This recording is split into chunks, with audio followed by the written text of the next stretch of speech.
My first week of school is over! Yay!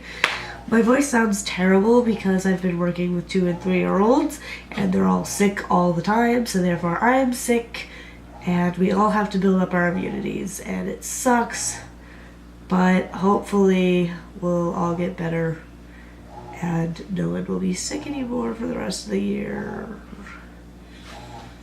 Get over it now. But yeah, so I am the only one that will wipe their noses. The other teachers will just let their noses run all day long.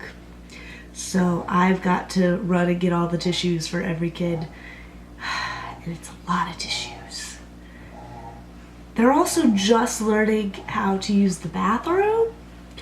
They're not allowed to wear diapers at our school. Our school does not allow diapers. So it's a lot of kids peeing themselves. Because one, the bathroom's freaking scary. I don't even want to go in there.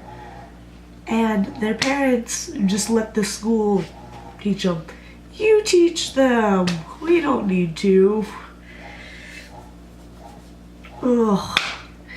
My actual English lessons so far just consist of flashcards that the school has. Lots of reading books. They like books. But their favorite is singing and dancing. So as long as you have tons of singing and dancing songs related to that month's curriculum. This month's curriculum for us is animals. So a lot of kids' songs are about animals, so it's really easy. Entrance ceremony was fun. We had to dress up in our suits, get up and say, hey, it's nice to meet you, to our new classes. All of the kids were crying the whole time. The only time they stopped crying was when teachers got up and did songs and a play and stuff, but the principal of the school did a whole long speech and it was just 2-year-olds and 3-year-olds bawling their eyes out for like 15 minutes. A 2-year-old is a 2-year-old no matter what country you're in. They're gonna cry. But it's really a lot of fun to teach them. I'm not very good yet because I've never taught before.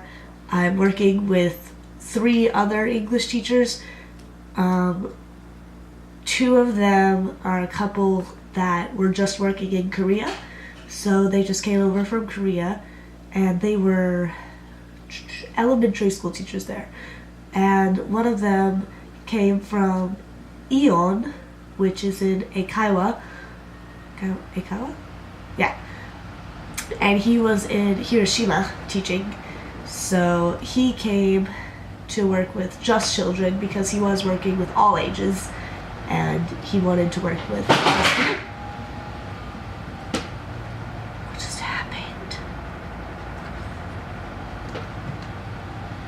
Anyway, he wanted to work with just the younger kids. Oh, okay, so all of the English teachers are paired up. 2 of them are a couple, and then the other guy has a girlfriend who lives in the next town over.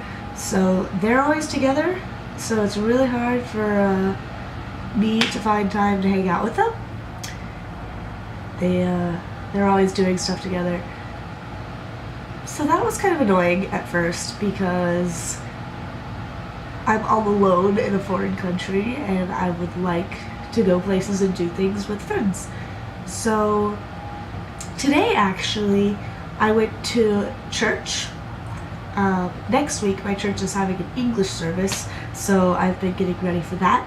But I went ahead and went this week and this lovely couple from Kenya was there and they invited me to go with them up to Matsuyama Castle.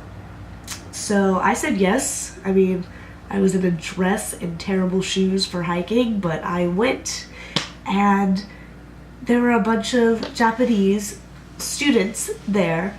The lady students, her name is Rachel.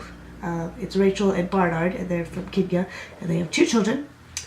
And they invited a bunch of her English students to come with us. So that was really nice because it was a bunch of people around my age who are learning English and they wanted to speak with me, and it was great.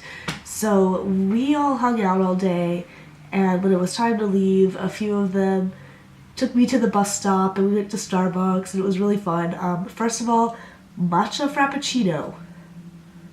That's all I gotta say. Best thing in the history of ever. You wouldn't think that a green tea frappuccino would be any good, but it's freaking delicious.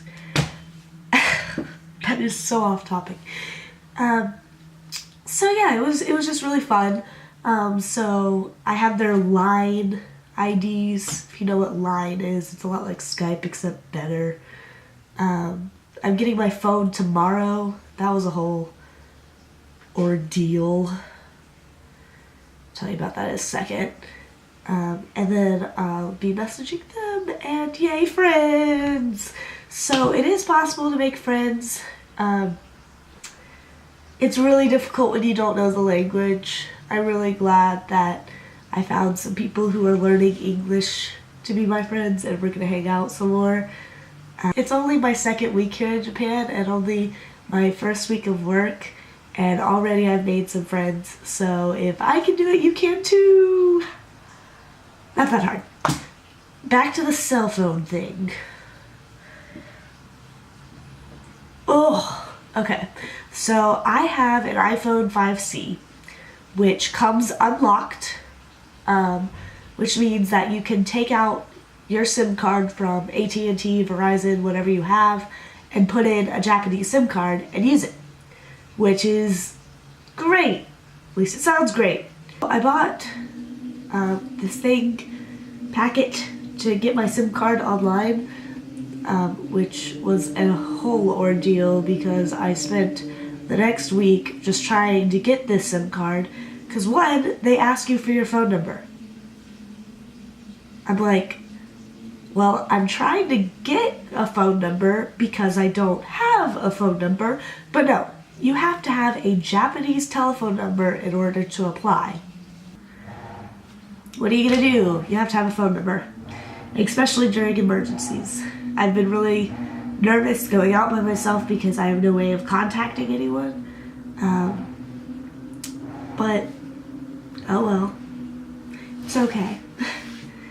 Let's see, what else? Getting a bank account. Hopefully your school will help you do that because that was difficult. You have to fill out a bunch of forms, and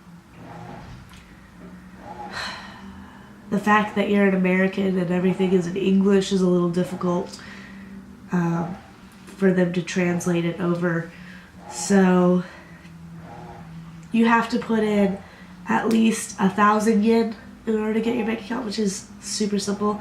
It's like $10. Oh, that's another thing, conversion. Right now it's like 120 yen to the dollar, but to make my life easier, I always say 1 to 1. So 1 yen is 1 penny, 100 yen is $1. Just makes everything so much easier if you do it that way. I guess that's about it for today. I'll try and make a video a little earlier next week. I know this one's coming at the end of the week, it's a little late. Here's some random footage of stuff around Matsuyama. See you next week!